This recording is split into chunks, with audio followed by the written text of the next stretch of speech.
Hello, everyone, and welcome. I'm Jackie Cooper, Executive of Trade and Working Capital, and we're here today to share some insights with you from the NAB Regional and Agribusiness Horizons Report. Firstly, I'd like to begin by acknowledging the traditional custodians on the land on which we meet today and pay my respect to elders past and present. So what is the NAB Regional and Agribusiness Horizons Report? It's an annual snapshot that provides data-led insights into the drivers of today's regional and rural Australia. And this year, the theme is all about from strength to strength. I'm joined today by Kaan Horn, Executive of Regional and Agri, and Finn Ziebel, NAB Economist of Regional and Agri. And we'll be looking at the highlights of the report, the opportunities, the challenges, and the so whats. And I really think growing up in regional New South Wales, it's so great to have a data-led discussion around what is really impacting our regional and rural Australia. So there will be time for Q&A at the end, but we'll get into it. Just before we get into the report, Finn, the question that's always on everyone's mind, especially at the moment, is all about rates. So what's the house call on interest rates at the moment? It's a huge question. There's no doubt about it. People ask all the time. For my sins, I have a mortgage as well. Yeah. And look, the reality is rates have risen really sharply. RBA is now at 3.85. They had that really unexpected hike last month, that 25 basis point hike to 3.85. Markets had it priced at about a 12% likelihood. So it really, I think, knocked people off a little bit. They hadn't seen it coming. What's our house view on that? We see the RBA going once, maybe twice again, potentially this month, but probably next, and then maybe in the back half of the year. That takes us to a cash rate with a 4 handle. So there is some more pain coming on the cash rate side. If it's only 1 or 2, that is relatively good news, I suppose, compared to the US, where the Fed funds rate's already over 5, And, obviously, AUD impacts for that. And, Aussie's at 65 cents at the moment. Kaan and I were chatting before, and it's a good rate for exporters, right? It's handy. Very handy. Our forecasts have it coming up a bit. It's been a bit weak on Chinese data. We see it going to sort of low 70s in the back half of this year. That's still pretty accommodating if you're looking to export agricultural product or indeed any product. Thanks, Finn. You're not off the hook yet, but thank you for the start. Kaan, I'm going to throw to you. Yes. What were the highlights from this year's report? Before I drop the highlights, you're supposed to give your hometown a bit of a plug there, Jackie. Wagga Wagga. So everyone watching at home, hello. Good stuff. Look, the highlights. There's a couple of themes came out. One is, we've called the report strength for strength. And I was only discussing with Finn earlier. I think last year's strength was font 18. This year's strength, not 5, not 15, might be about a 12. So still growing, still strong, lots of positive things. But I think the interest rate piece, cost of living is probably people are feeling it. Key messages were, it's a great time to be living and working in regional Australia. Look, I've travelled around the last couple of weeks with Jeff in WA, Narrabeen Northern, Albany, Bunbury, everywhere. Koji, the whole lot. And just really positive. Week before that was South Australia with Joe Papp. Up to Barossa, of course, and Bull, etc. Around. And the week before that was actually AgFest down at Launceston with Tom and the team and Hobart. I think there was a couple of things came out which really oozes through the report. There's been some tremendous credit demand, 10%. Number one. Number two, every single site I go, every single place I go, every time I sit down and sign, it's all about labour, getting access to labour. I try not to say skilled labour versus unskilled labour, because I think all labour's got a skill. So I think that, and making sure they've got the appropriate dwelling housing for them. So that's a thing which came out as well. Thanks, Kaan. And if we delve a little bit deeper, what are some, you touched there on credit growth, but Yep. What are some of the other numbers telling us? Oh, the credit 10% was standout. Deposit flow is 3.7. Farm management deposits up 35% last year, 35%. So I know there's a lot of businesses here listening tonight we can't access it, but for farm gate ag production, that's a huge number. It just showed, off the back of the season, the bounce of commodities, how many families, how many businesses had a tax problem. What even the cash flow. So farm management deposits, and then finally, I think the cracker one is about our equipment finance. So people buying equipment. Evidently, we had a change in the budget this year around the depreciation allowance dropping from 150 to 20. And I'm not a taxation agent at all, but that number of 47% increase in equipment finance just blew me away. So there's so much activity around replacing, the ute, the tractor, forklift, etc. But in-house machinery. And I think that is linked to the labour. Can't get labour, we need to invest in machinery. Oh, I can get labour. We've got to have a good kit. We've got to have good machinery, safe machinery, comfortable machinery, so they don't get fatigued. So they're the couple of things. Oh, and of course, there's another theme in there too, Jackie.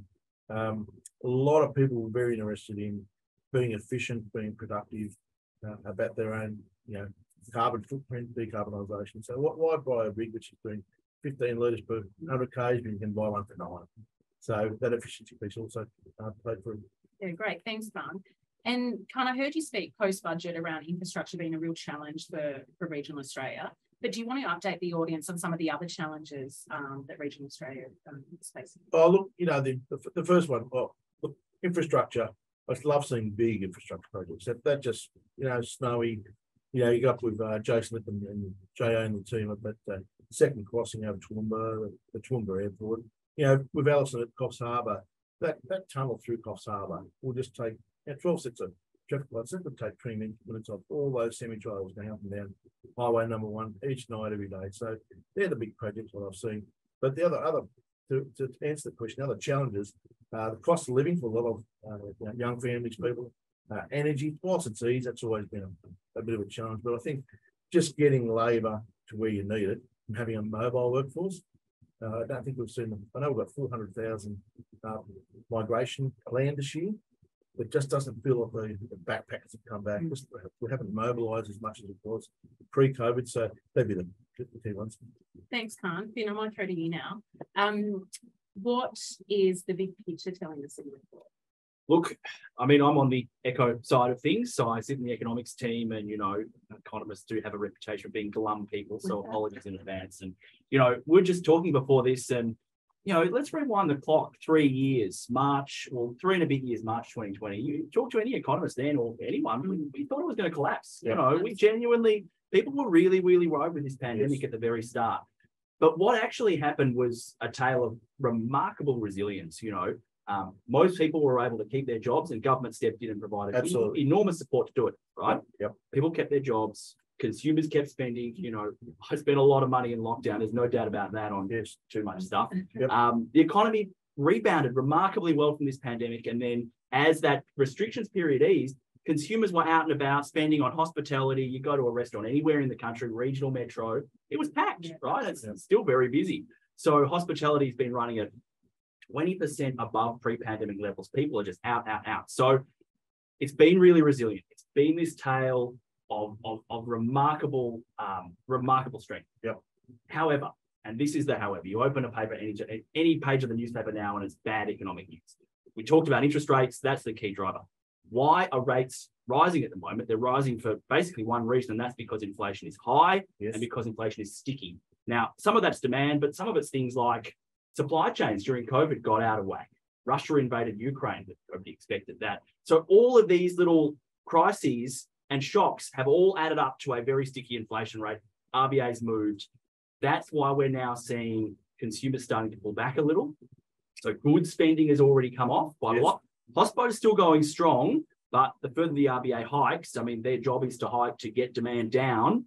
We expect that to come off a little bit, and that's the headwind, right? And into the back half of this year, people are a little bit more nervous. They have pulled back a bit. We're not talking really bad economic results, but we do think that growth is going to be slower in the back half of this year. So not a recession, but not shooting the lights out. And we've had an incredible period. Optimistically cautious, that might be. That's right, yeah.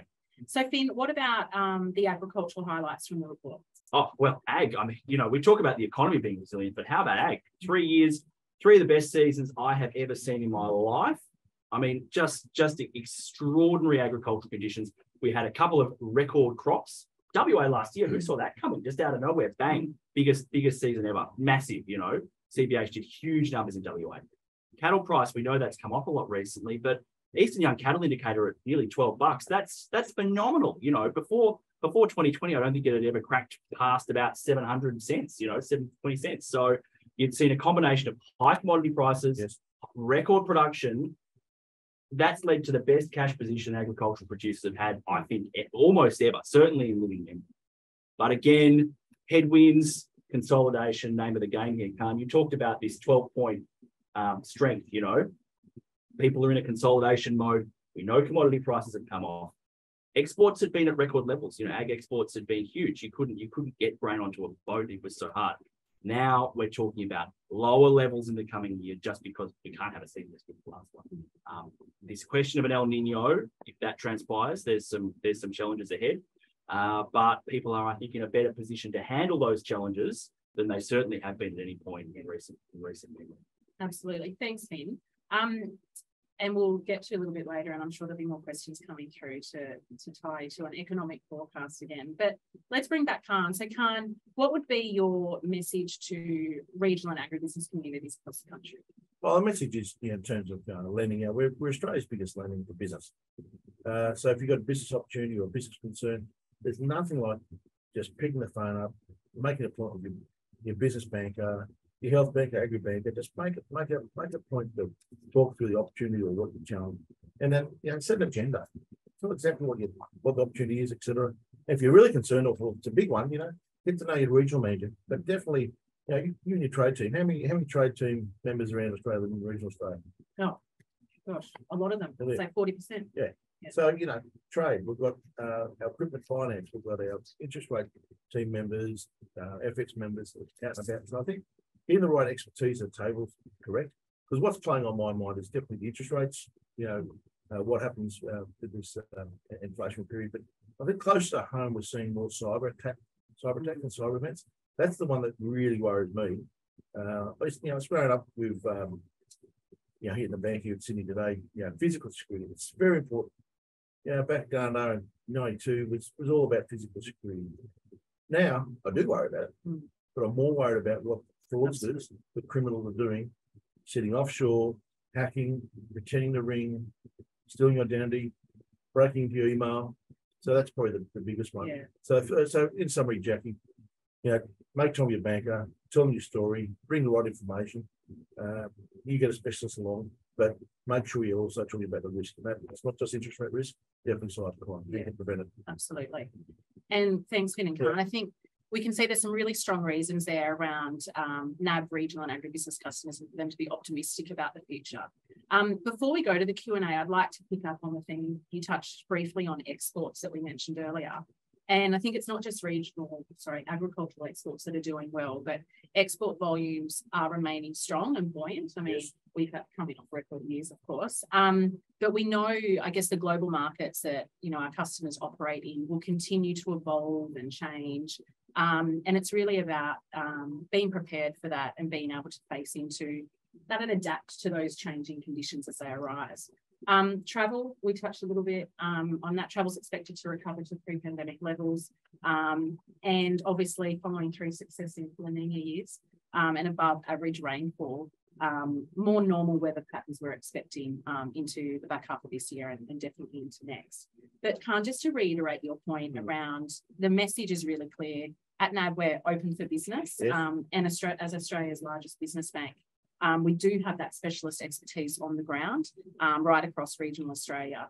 And to help you, I guess, navigate the global market, not only from an export perspective, but also imports as well. So get in contact with your banker or your specialist today. So thanks, Khan and Finn.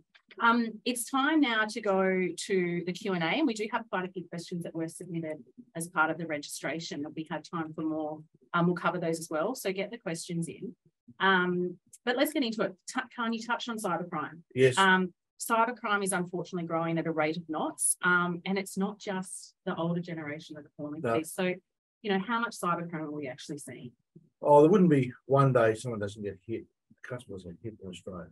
What one day? There wouldn't be one day in our business that our banker rings up and says, "Oh, I had a near miss or had a loss." But I think the key messages are it's real. It doesn't happen just in Sydney or Brisbane. It's happening right throughout the country, Australia. I think there's some simple rules. You can jump on our internet and check out some hints for business, hints for as individuals. But I think it really starts with the basics. I won't leave that PC open. So walk away half an hour. No way in the world. I won't share my password. I've known you guys for years. I won't have, my favourite football team. Actually, congratulations to the Queenslanders last night. Tough game, good game. But the better team won. But I'm not going to have New South Wales as my passport. No one in the world. So the basics, but even simple things. I'm at the airport tomorrow morning early. I will never use free Wi-Fi. I'd rather put that pen of mine. But really, when you get down to business, it's having the good protection in place, the malware. It's having a culture where you don't click on things. We don't ring customers up and ask questions around their identity, their birthday. We already know it. So the fraud's is getting better. It's up to Team Australia to prevent it, report it. If it sounds like a hoax, it's a hoax. If they sound dodgy, they're dodgy. So if there's lots of pressure, they're dodgy. and that's exactly right. Yeah, if they're pressuring, it's NAB fraud here. Your bank fin's in on it. Hand over your machine. Just don't do it. End the phone call. Hit the red button. Hang up and just absolutely take it seriously, because we're not talking 5 and 10 grand. We're talking hundreds, and we're getting away too much. It's identity theft. It's invoice scam. These invoice scams are out of control. Yep. Someone you've done business with maybe for 10 years looks like them. You don't look at their email address. Say, we've changed our bank details. Yeah. Think, I know I trust this person, but it's not them. Yeah. Very easy to get caught there. Yeah. And then have the conversation with all your team members. Don't just have your CFO or your in-house accountant. Have it for the whole team. Yeah. Thanks, Khan. Finn, I might go to you now. What's the outlook for attracting and retaining skilled labour in regional Australia, which is obviously a real challenge for our customers? Yeah, it is an enormous challenge, and Khan talked about migration coming back, and there's a lot of migration back now. And we're in this sort of weird thing where it feels like capital cities and regional Australia, where you can't get labour because there's nobody to perform the job, but nobody can get a house because there aren't enough houses. So like everything is being pulled in multiple directions. I'll talk regional first though. What do you need to attract labour in regional Australia? We've seen this big shift. It's in the report. This enormous shift to the regions during the pandemic, which has been, I think it's been fantastic, right? Right. Towns that, like my family's got a property at Euroa, I've been going there all my life, right? That town is buzzing. Now, 15 years ago, it was not buzzing. Now it is packed, right? Yep. But businesses can't stay open because they can't get enough staff to work at the cafe or the restaurant. They're just not there. What needs to change to make that work? One, we've had this really period of low wage growth. Now with inflation, real wages eroding, that's a challenge. As I see it though, the biggest challenge at the moment is going to be housing people. Rental vacancy rates in regional areas plummeted during the pandemic as people moved there.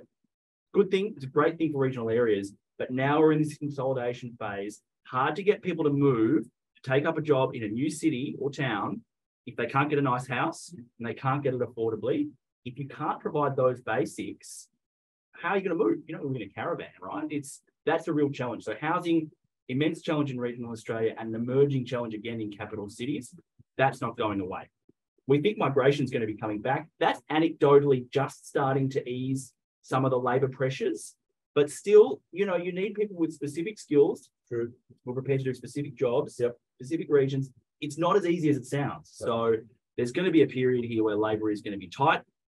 I talk to people all the time about what's worrying you in ag and more broadly in regional labour costs. Yeah. Huge challenge. And you've got to be sharp on costs when all of a sudden commodity prices are down 20%, whatever they're down, and production is down. So that's a key factor at the moment. Definitely. I've definitely seen investment on farm or in towns where people recognise not just the cost, but people are really investing on having aircon. Wi-Fi is not a luxury, just a basic. We're doing little villages with some people buy motels and strip them out for their own workforces, country hotels. So I've seen that everywhere because you're right. We've got to get people that are retained in the work. Unemployment's is Menzies level low, the lowest level in decades. That's a good thing for workers, but the flip side is it does make it tough for employers to find staff. Yep, absolutely. Khan, areas of focus in the lead up to the end of the financial year. Oh, the most obvious one is prepayments and if you've got a transaction to get through, talk to your banker this week. Don't leave it any closer to 30 June because the queue can line up. Secondly, everyone's got their superannuation payments. Thirdly, farm deposits. FMDs, they've got to be in well before 30th of June. Don't ring up 4 o'clock on 30th of June. We'll get it done. It's much easier if it's a few days before. And just actually have that conversation with the accountant if there is any changes. So getting early is probably key. Yep. Perfect. And where do you see us in 2 years, Grant? Oh, 2 years. I see, look, we've come off a bounce out of COVID. We came pre that was drought. I can only see another strength for strength. The fundamentals are here. Look, you've put 3.5% unemployment. Yeah. It's so low. So I just can't see how that's going to change in the near future because there's so many people looking for opportunities. It's about, I'd probably we opened up those markets, some traditional markets, new markets, so the obvious one's China. Mm-hmm. So I do feel for, our bulk wine, our winemakers, our lobster friends, the Australian barley. We want to see that big nation, that big demand. It's sad it went. So that's the first piece I'd probably see. Small steps are good steps, but I'd just love to see that get back. And then thirdly, just domestically, you can never pick the weather, Jackie. But I know the East Coast, some of our most bigger dams up and down the coast, they're full, near full, 75% full. So Copeland, keep the Hume, Dartmouth, etc. So I think that the basins, in for a couple of years, and I won't try and pick the weather because Australia's such a big place. You travel it and you say it's a good season, you turn around and say, well, hang on, you went 100 k's east or you're 200 k's west, and you missed it. It's such a big place, you can never pick it. But I think overall, we're in a good stance. The currency is handy. Interest rates, I'm 53. Some of our young bankers, in the 20s, haven't seen them hit, haven't experienced. So you've just got to be careful about that. But generically, I think the economic conditions are fair and steady. So strength to strength.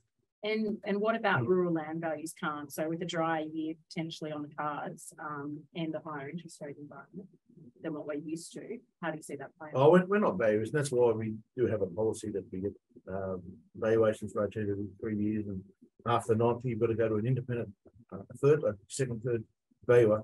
But I will say I have been astounded by the number of people are going to the same auction, and whether it's beef, cotton, water, standalone water, anything, towns, housing towns, beach houses. I've been astounded the last 3 years of where the explosion in the asset base. So of course you'd expect an easing with high interest rates, but still with the numbers about the affordability. BBSY went through 90 days, went through 402, 403 this week. So you put 250 on top of that, and all of a sudden you're doing your sum on Excel 650. It's not 250 now. So I think that affordability rate would be something to be concerned of. We're already seeing that in the home lending market. People have got to be really wary about their credit rating when they want to get that first home or that investment home. Yeah. But I think we're not valuers. We do insist on evaluation because it is hard. It is hard. It's tricky. But I will say, we're open for business. We also want to continue to support the industry. Thanks, Barn. Finn, back to you. And this is a question that came in. Are we seeing a slowdown in the construction industry? And if so, what areas? Yeah, big time. Well, we've seen it. It's already hit, and don't have to tell you the news about a number of builders having collapsed. What's happened here, and this is a challenge for us, is costs. Ag hasn't just to some extent. Yep. Costs have gone up significantly. Initially, with the construction industry, it was these fixed price contracts. Yes. Then they had negative margins. But it's now moved beyond that, where people, I think, are a little bit nervous about signing the contract on that home renovation that's $800,000 now, when they were paying 2% of their mortgage. Well, that's fine. When they've been paying, 5, 6, 7, or whatever it is, that starts to be something you're a little bit more nervous about. So while unemployment rate remains low and people aren't generally worried about losing their jobs, they are starting to pull back on spending. Building industry has some real challenges. Against that, with migration coming right back, demand for housing is significant. We didn't really talk about rental prices. One of the key drivers of CPI at the moment is rents. Rents are on track for a potentially double-digit increase when you're measuring new rents. So that's a challenge. It's not going to be an easy challenge to resolve. It's easy to say, we've got one magic solution that's going to solve this. It's going to take a couple of years, and we're going to need to really increase construction, because if we don't, then it's going to be hard to find somewhere for people to live. And that's the challenge right now. Yeah, definitely. It's funny, Jackie, on that, we're just going through exercise, our second round of graduate recruitment, about 15, 16, got about 85 applicants, and look, a lot of round applicants, but just getting to lift and move is been difficult. They all can't start at Wagga or Sydney or Melbourne. Whatever. That's been and it's difficult sometimes to get rental. But a bit of an ad there, because we do want qualified, tertiary qualified graduate come through the system, but we actually want them living in Roma, not just Brisbane. Clare, not just Adelaide. Not just Hobart, up at Lawrence and Boom. So we want to embed our graduates, because that's how we service our business clients. Yeah, definitely. Thanks, Khan. Finn, another one for you, and going back to commodity prices, forecast beef prices for the next 12 months. We'll hold you to it too. Lucky we're not doing it on 6 months. Look, this is tough because cattle prices come way off. So we talked about this earlier. Egg is now below 600 cents.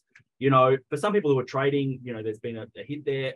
Overall, what's happened is a couple of things. One, the industry's in really good shape. It rebuilt the herd faster than basically anyone expected. 3 years herd rebuilt. Doesn't usually happen that fast. So we've got a lot of stock, got a lot of young cattle coming out of Queensland, New South Wales, elsewhere. They're going into processes which are capacity constrained because they've got people off sick. They can't expand the number of grids they got. So they're going into that market. And then you look at the US, which has had this big drought. Well, they're slaughtering all their cattle. So US demand has been quite muted.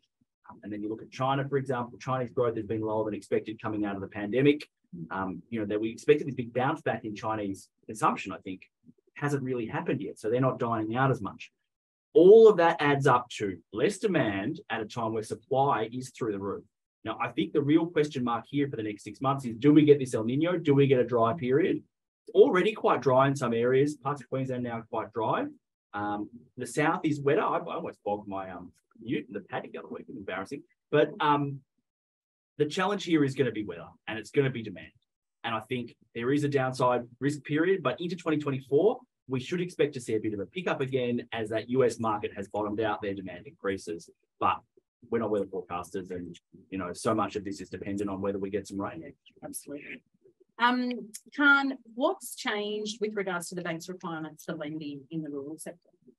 Oh, look, let's just start all lending. So all business lending. First of all, having a credit rating is the most fundamental part of it. So it's like having your driver's license. You've got your L's or your P's, or you've got your gold license, right? And what makes a good credit rating is just paying your bills on time, not being in default of your bills. Behaviour. Not overdrawing your account. Make sure your lease payments on time. Make sure you've got a fluctuating account. Make sure your financials are actually 2022s. You're still not chasing to that 2000s. Making sure that you supply the right information to the bank. Valuations are on time, the right information. Sometimes just keep the structure simple. You don't need to have all your companies in Canary Island or this other crazy stuff. But in ag lending in particular, then, Jackie, nothing's changed. It's really best goes down to number one, the character. Their expertise, their potential, what they've achieved, their track record. So first of all, just the character. If you trust a person to borrow it, pay it back. The second one is always going to be the cash flow budget. It's always going to be, the forecast cash flow budget, three-way budget. It's always going to be the assumptions behind that. So serviceability, and doing the serviceability based on, the current interest rates. Third will be collateral. So what collateral behind it. And then fourthly, if you want to go to the other inputs, there's different ratios and equity ratios, but you just can't compare one to the other. So there's no real change. I'll just say, do your homework, engage your accountant, and engage someone to really help you get the right forecast and bring that proposal to the bank. Yeah, great. Thanks, Khan. I think the biggest change is probably not driven by the bank as such, but more so interest rates, which we've touched on, which have obviously pushed up. So that is a wrap for this year. If you would like your copy of the NAB Regional and Agribusiness Report, you can find it at nab.com.au/insights or contact your local banker. And I would like to thank Finn and Khan. It's been great sitting down and having a chat with you both. And hopefully everyone at home got some value for it. So big thanks to you all watching at home. Thank you very much.